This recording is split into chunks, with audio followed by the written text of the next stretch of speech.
Funding a trust. What does it mean? Why is it important?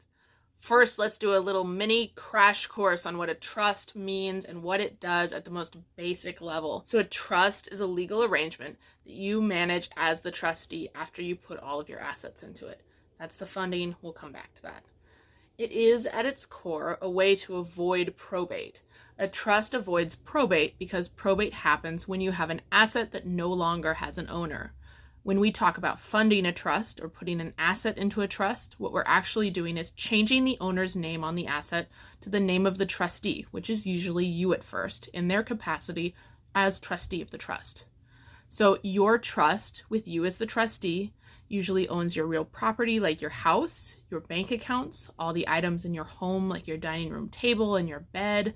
You manage all of these things, all of these trust assets in your role as trustee of the trust. Now, if something happens to you, like you pass away or you have memory issues and you need someone to help with money and care, there is one or more alternate trustees, the next in line trustee. These alternate trustees step into your shoes as the managing boss of the trust when you need it. The primary point of probate is to change assets from the name of the former and now deceased owner into the name of the next alive owner, right?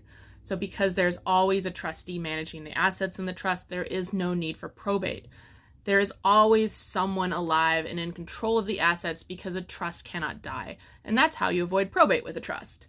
So what now? You've avoided probate. Awesome. You've saved your estate a ton of money, and your estate now does not have to wait that 6 months or more to be distributed to the people that you want it to go to.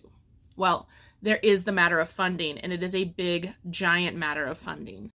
A lot of people walk out of their lawyer's office with a big, fancy trust binder full of fancy-looking papers, and they think, great, we can check that off the to-do list. Wrong. That entire binder is a bunch of worthless paper until you have finished funding. If you forgot to change a bank account into the name of your trust, or you move and you buy a new house 5 years later and you forgot to buy it in the trust name, well, those assets do not have this ever-living trustee situation happening, and they will go through probate.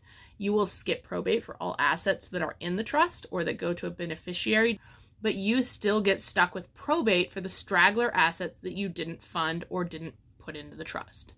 Fund your trust.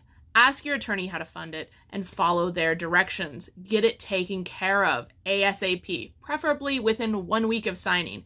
Don't spend money on a trust if it's not going to do its job. It can only do its job if it gets funded. Fund that trust.